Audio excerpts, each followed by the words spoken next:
चंद्रयान ने चांद चूमा, इधर पूरा देश झूमा। 23 अगस्त 2023 का दिन इतिहास के पन्नों में सुनहरे अक्षरों में अंकित हो गया है। भारत चांद पर पहुंच चुका है। बुधवार को चंद्रयान 3 की सॉफ्ट लैंडिंग कार्यक्रम का सजीव प्रसारण हर किसी ने देखा। जैसे ही चंद्रमा की सतह पर सफल लैंडिंग हुई, शहरवासी, देशवासी खुशी से झूम उठे। अब तक किस्से कहानियों में ही अपने प्यारे चंदा मामा की कहानियां सुनने वाले बच्चों के लिए भी ये पहला मौका था जब उन्होंने चांद को इतने नजदीक से जाना। आज हम आपको बताने वाले हैं चंद्रयान 3 की लैंडिंग के बाद रोवर प्रज्ञान चांद की सतह पर क्या करेगा और कैसे खोज करेगा। इसलिए वीडियो को अंत तक जरूर देखें। चलिए शुरू करते हैं। रोमांचक रोवर प्रज्ञान ने चांद की सतह पर सैर की।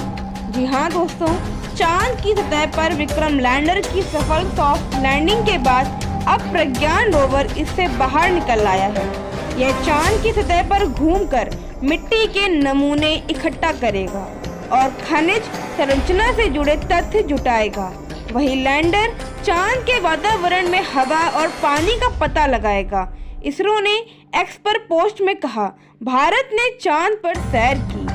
इसरो ने एक्स पर पोस्ट किया, चंद्रयान 3 का rover Pragyan made in India और मेड फॉर मून है, यानी प्रज्ञान रोवर को भारत में चांद के लिए तैयार किया गया है। प्रज्ञान रोवर लैंडर से एक रैंप के जरिए चांद की सतह पर पहुंचा। अब ये चांद की सतह पर घूमकर अध्ययन करेगा। प्रज्ञान रोवर में मौजूद अल्फा पार्टिकल्स एक्सरे स्पेक्ट्रोमीटर के जरिए चंद्रमा की सतह का अध्ययन किया जाएगा ताकि यहाँ की रासायनिक संरचना की जानकारी प्राप्त की जा सके और खनिज संरचना का अनुमान लगाया जा सके। चंद्रयान 3 मिशन एक चंद्र दिवस या 14 दिन तक सीमित नहीं होगा। और आपको बता दें, रोवर के बाहर न आने तक कंट्रोल रूम में ही बैठे रहे सिवन। जी हाँ दोस्तों, भारतीय अंतरिक्ष अनुसंधान संगठन यानी कि इसरो के पूर्व अध्यक्ष के सिवन ने गुरुवार को बताया कि वह विक्रम रोवर की सफल लैंडिंग के बाद भी कंट्रोल रूम में ही बैठे रहे। जब तक प्रज्ञान रोवर इससे बाहर नहीं आ गया, वह वहां से नहीं गए। रोवर के लैंडर से बाहर आने और चंद्रमा की सतह पर पहुंचने का बाद वह देर रात अपने घर चले गए। चंद्रयान 3 की सफलता को लेकर सिवन ने कहा कि यह घटना 4 साल पहले होनी चाहिए थी। चंद्रयान 2 में हुई एक छोटी सी त्रुटि के कारण हम सफलता हासिल नहीं कर सके। सिवन ने आगे कहा कि हमने इस गलती से सीखा और उसमें सुधार किया। वह इस मिशन की सफलता के बहुत खुश हैं। उन्होंने बताया कि चंद्रयान 3 में क्या सुधार करना है, ये 2019 में ही तय कर लिया गया था। इसके बाद इसी साल इन सुधारों के साथ चंद्रयान 3 को तैयार कर लिया गया था।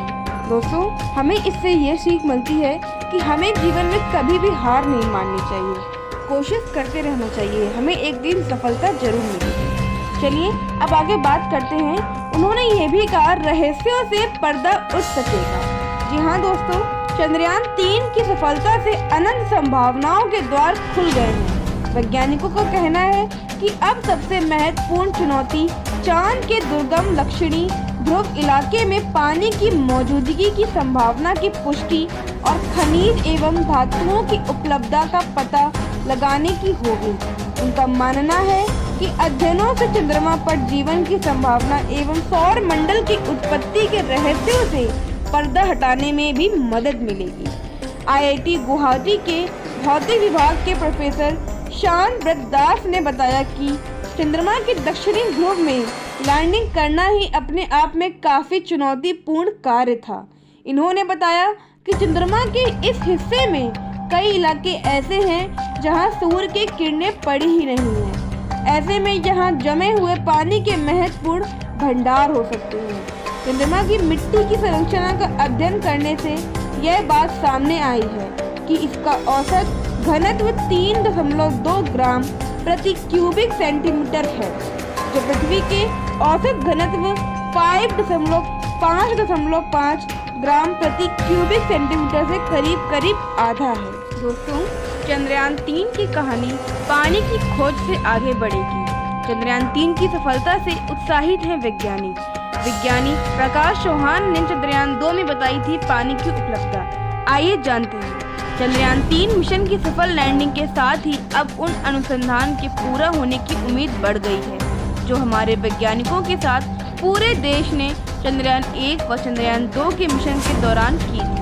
चंद्रयान 2 मिशन के दौरान ऑर्बिटर की ओर से भेजे हुए आंकड़ों के विश्लेषण में पहली बार चांद पर पानी की स्पष्ट उपलब्धता हमने पूरे विश्व को बताई थी। इसका श्रेय देहरादून स्थित IRMS Indian institute of remote sensing के तत्कालीन निदेशक प्रकाश चौहान को जाता है।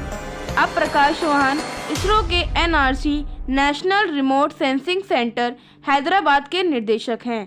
वर्ष 2019 में लॉन्च चंद्रयान मिशन में यान के लैंडर व रोवर चांद की सतह पर उतरते समय क्षतिग्रस्त हो गए थे। हालांकि ऑर्बिटर चांद के ऊपर घूमता रहा और इसके इमेजिंग इंफ्रारेड स्पेक्ट्रोमीटर से जो आंकड़े मिले उनका विश्लेषण IIRS ने किया था।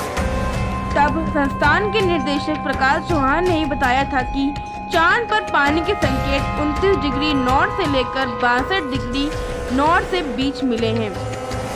62 डिग्री नॉर्थ के बीच मिले हैं। चंद्रयान 1 में पानी के संकेत मिले थे, पर चंद्रयान 2 में प्रकाश चौहान और उनकी टीम ने उपलब्धता को स्पष्ट करते हुए बताया था कि पानी 800 से 1000 ppm यानी कि पार्ट्स पर मिलियन पाया गया है।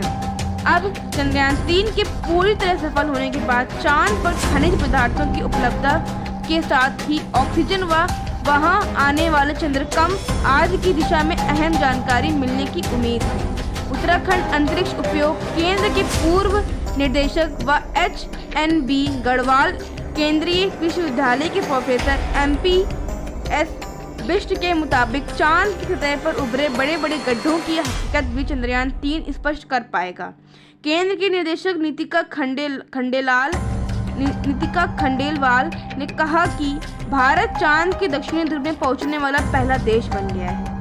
IIRS के निदेशक राघवेंद्र सिंह ने कहा कि मिशन की सफलता एक संस्थान से कहीं अधिक देश और समाज की सफलता है। जैसे कि आपको मैंने बताया, चंद्रमा की सतह पर घूमकर जानकारी एकत्र कर सकते हैं रोवर। ये लैंडर मिशनों का विस्तार है। लैंडर अंतरिक्ष यान भारी होते हैं, पैरों पर खड़े होते हैं और लैंडिंग के बाद स्थिर रहते हैं। इन पर लगे उपकरण अवलोकन कर सकते हैं और डाटा एकत्र कर सकते हैं, लेकिन चंद्रमा की सतह के संपर्क में नहीं आ सकते हैं। रोवर्स को इस कठिनाई को दूर करने के लिए डिजाइन किया गया है। रोवर्स चंद्रमा की सतह पर घूम सकते हैं और बहुत उपयोगी जानकारी एकत्र करते हैं, जो कि लैंडर के भीतर के उपकरण प्राप्त नहीं कर पाते हैं। चंद्रयान 2 मिशन में रोवर को प्रज्ञान नाम दिया गया है। इस साल की शुरुआत में एक चीनी लैंडर और रोवर मिशन चंद्रमा पर पहुंचा। ये अभी भी सक्रिय है। आइए अब बात करते हैं चंद्रयान 3 में काम करने वाले कुछ प्रमुख वैज्ञानिक, यानी कि डॉक्टर S. सोमनाथ, अध्यक्ष इसरो ने कहा, अधिकांश हिंदू नाम भगवान का प्रतीक होता है। इसरो के अध्यक्ष S. सोमनाथ के मामले में नाम का अर्थ चंद्रमा का स्वामी है। एक युवा इंजीनियर के रूप में सोमनाथ ने अपने 2 वरिष्ठों के साथ ध्रुवीय उपग्रह प्रक्षेपण यान में एक विसंगति को ठीक किया जो उड़ान के लिए तैयार था।